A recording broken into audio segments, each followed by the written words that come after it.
Om Shri Gurubhyo Namaha. Sutra 102. The magician knows it is magic.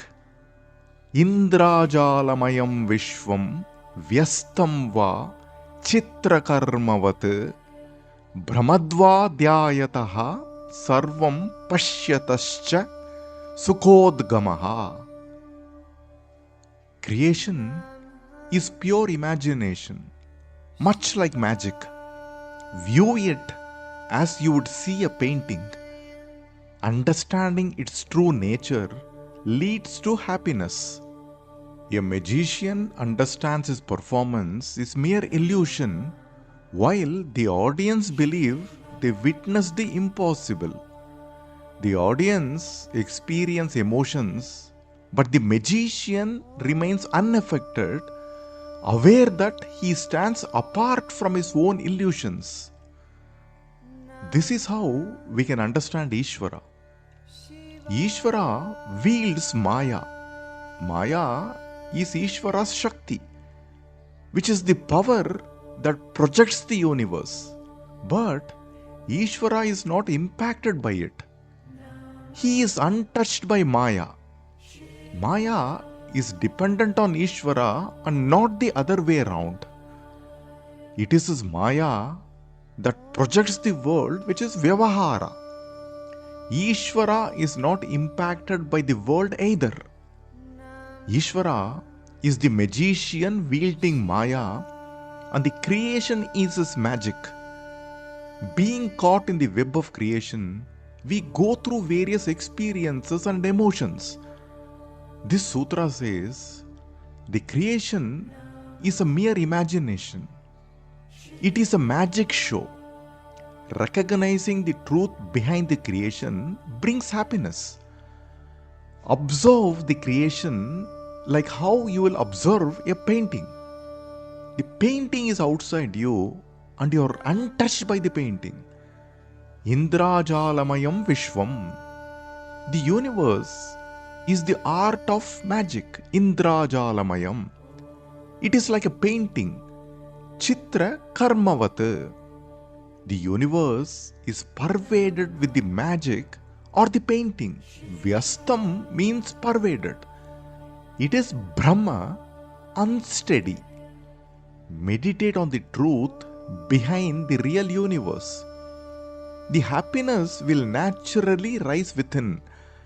Brahmadva dhyayataha sarvam pashyatascha sukodgamaha.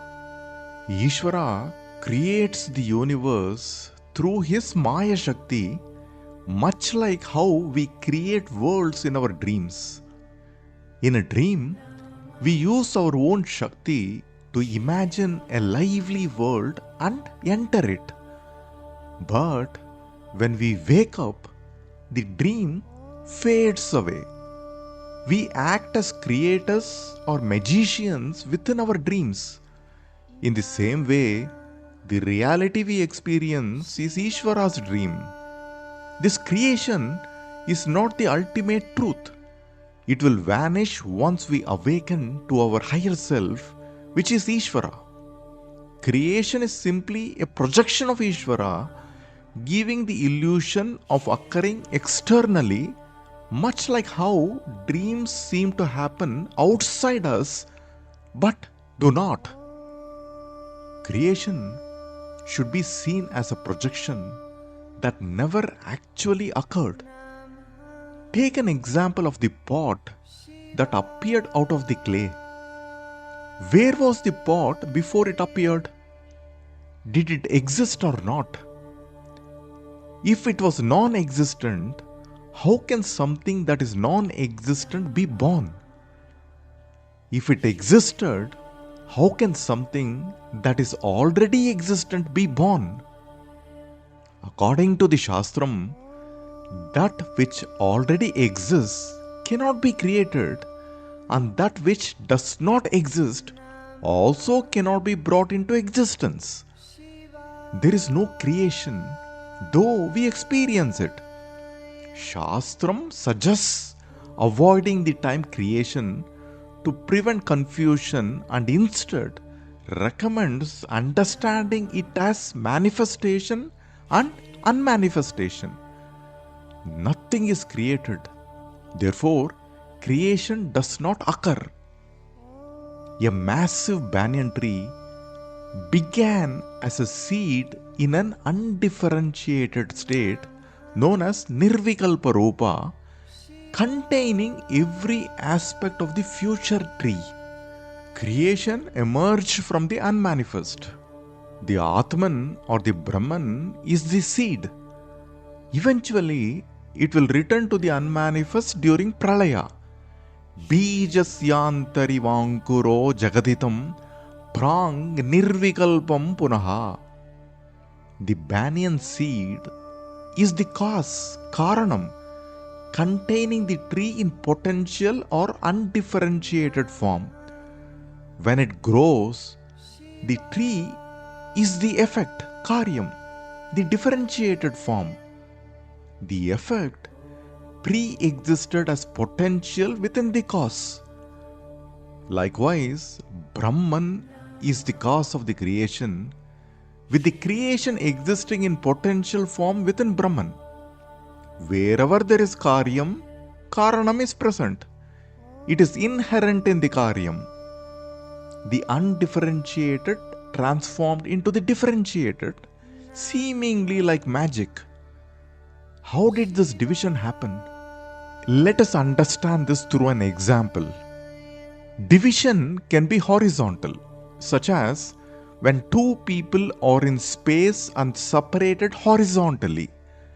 In such cases, both share the same time and space. A vertical division separates two people. They exist at the same moment in time but occupy different spaces. A third division is possible.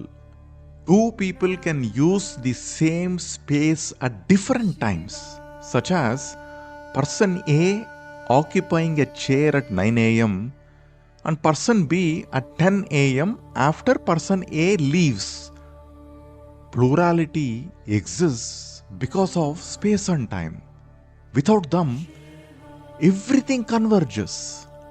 Maya creates the illusion of space and time, making the undifferentiated appear as many instead of one. Ekam seems to appear as Anekam.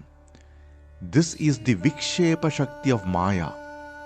Viewing life through the lenses of time and space leads us to perceive diversity. But once we take off those lenses, we see the underlying truth. In this sutra, Chitrakarmavat refers to the diversity of creation. Creation is regarded as the Sankalpa Shakti of the Atman, manifesting in a manner analogous to how a world unfolds within our dreams. Just as we project an entire world while dreaming, Brahman similarly manifests the universe. A magician's acts originate from within. We are familiar with the story of Vishwamitra and Trishanku. Trishanku was a king. After Trishanku was banished from heaven by Indra, Vishwamitra used his yogic abilities to create a magical alternate heaven suspended in mid-air for him. Mayaviva vijrumbayatyapi mahayogiva yaha svechaya. This sutra says, the creation is a mere imagination. It is a magic show. Recognizing the truth behind the creation brings happiness. Observe the creation like how you will observe a painting. A painting is outside you and you are untouched by the painting. There is also a story from Vishnu Purana about sage Narada. Narada once asked Mahavishnu to explain the secret of Maya. Narada did not understand how beings could be so distracted by the material world and he felt that he was above such worldly attachments. Mahavishnu asked Narada to fetch him water from a nearby village to quench his thirst. Narada was very happy to perform this service for Mahavishnu and sets off to the village immediately. In the village, he is greeted by a beautiful maiden and is instantly captivated by her beauty. Narada forgets that he came to the village to fetch water for Mahavishnu. He asks the woman to marry him, and after receiving her father's consent, Narada marries the woman and settles down as a householder. Years go by. Narada builds a happy life with his wife and children, growing attached to them and his surroundings. He forgets his identity. He forgets his purpose and also the task of bringing water to Mahavishnu. One day, a devastating flood destroys Narada's home. It takes away his family and belongings. Narada is grief-stricken. He mourns his loss by the river bank. Suddenly, a gentle hand touches his shoulder. Mahavishnu appears and calmly asks Narada, "Narada, where is my water? I have been waiting." Mahavishnu's appearance and questions end Narada's illusion, revealing that years of worldly life and suffering were just brief illusions created by Maya. The story shows that Maya is a strong but fleeting illusion that distracts people from the eternal reality. To realize the truth, we must let go of ignorance by accepting a non-doer mindset. Otherwise, ignorance and duality will persist. The non-doer dissolves in Īśvara and ignorance merges into Maya. Darkness cannot hide light. Our true nature is Ananda. So, ignorance cannot mask our innate Ananda. We need to grasp the truth and the truth behind the illusion of magic. I have heard this story. A person was extremely thirsty. He was walking in the forest and it was a completely dark night. As he was walking, he found a crystal bowl filled with water. The person was obviously very happy. He drank the water from the crystal bowl. In the morning, he discovered the crystal bowl is a filthy, dirty skull. He laughed at it. And when he laughed, he was suddenly enlightened. Driven by intense thirst, the person's mind perceived the water contained in a dirty skull as crystal clear. Throughout life, we face many circumstances and often become entangled in the mind's projections. By recognizing these mental patterns, you can find amusement in them, causing the illusion to fade away. Our minds create convincing illusions, and often the reality feels like a dream or hallucination. We mentally project our unmet desires, imagining them as fantasies. Look at the global situation today. Precious materials are in great demand across the globe. There is competition and geopolitical tensions over precious materials. Gold and silver prices are shooting up, and people are persistently buying.